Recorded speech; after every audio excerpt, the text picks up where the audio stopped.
தேசிய ஜனநாயக கூட்டணியில் பாமக தொடர்வதாக கூறிய நிலையில் பாமக தங்களுடன் கூட்டணியில் இல்லை என தனது நிலைப்பாட்டை மாற்றிக் கொண்டுள்ளார் எடப்பாடி பழனிசாமி.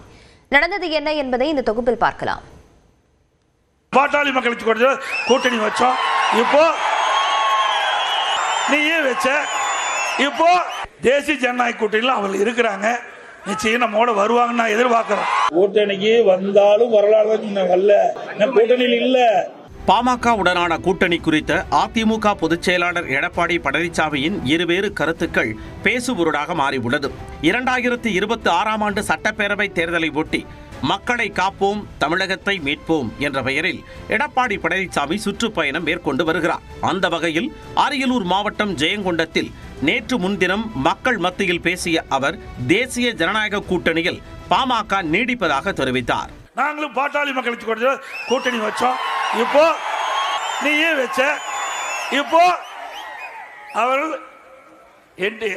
தேசிய ஜனநாயக கூட்டணியில் அவர்கள் இருக்கிறாங்க, நிச்சயம் நம்மோட வருவாங்கன்னு நான் எதிர்பார்க்கிறோம். இந்த நிலையில் அரசில் பங்கேற்பது பாமகவின் உரிமை என கூறி கூட்டணி ஆட்சி முழக்கத்தை எழுப்பினார் பாமக தலைவர் அன்புமணி. தனது எக்ஸ் பக்கத்தில் பதிவிட்டுள்ள அவர் ஆட்சி அதிகாரத்தில் பங்கெடுக்கும் பாமகவின் உரிமையை வென்றெடுப்போம் என்று குறிப்பிட்டுள்ளார். இது குறித்து கருத்து தெரிவித்த அக்கட்சியின் நிறுவனர் ராமதாஸ், அது அன்புமணியின் கருத்து என்றார்.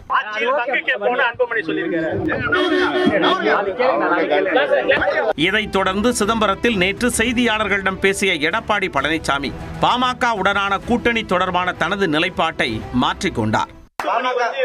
கூட்டணிக்கு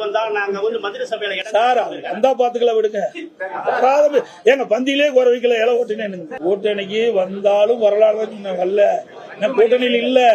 கூட்டணியில் இல்லாத போது அது கேட்கிற கேள்வி கூட்டணி ஆட்சி தொடர்பான மத்திய அமைச்சர் அமித்ஷாவின் கருத்திற்கும் அவர் பதிலளித்தார்.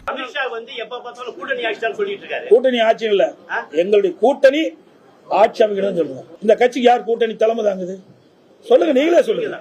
அப்புறம் நான் எடுக்கிற முடிவு தானே. இந்த சூழலில் பாமகவை கூட்டணியில் சேர்க்க எடப்பாடி பழனிசாமிக்கு பாஜக அழுத்தம் கொடுப்பதாக திமுக செய்தி தொடர்பாளர் TKS இளங்கோவன் விமர்சித்துள்ளார். அவங்க இந்த கூட்டணியில இல்ல, அது அவங்களே சொல்லியிருக்காங்க. ஆளுக்கு ஒரு கூட்டணியை விரும்புகிறார்கள். ஒரு பெரிய பிரச்சனை அந்த கட்சிக்குள்ளே நடக்கிறது. எந்த அளவுக்கு எடப்பாடி பழனிசாமி அச்சப்பட்டு காலிலே விழுந்து கிடக்கிறார் பாஜகவின் காலிலே என்பது இந்த பேச்சுக்களின் மூலம் தெரிகிறது. அதுவும் பாஜக தான் அவருக்கு அழுத்தம் கொடுக்கிறது. நீ பாமகவை ஏற்றுக்கொள், சேர்த்துக்கொள் என்று சொல்கிறார்கள். தேர்தல் நெருங்கும் சூழலில் தந்தை மகன் தகராறில் இரண்டாக பிரிந்து கிடக்கும் பாமகவின் கூட்டணி நிலைப்பாடு என்ன என்பது தற்போது $1 பில்லியன் கேள்வியாக மாறி உள்ளது.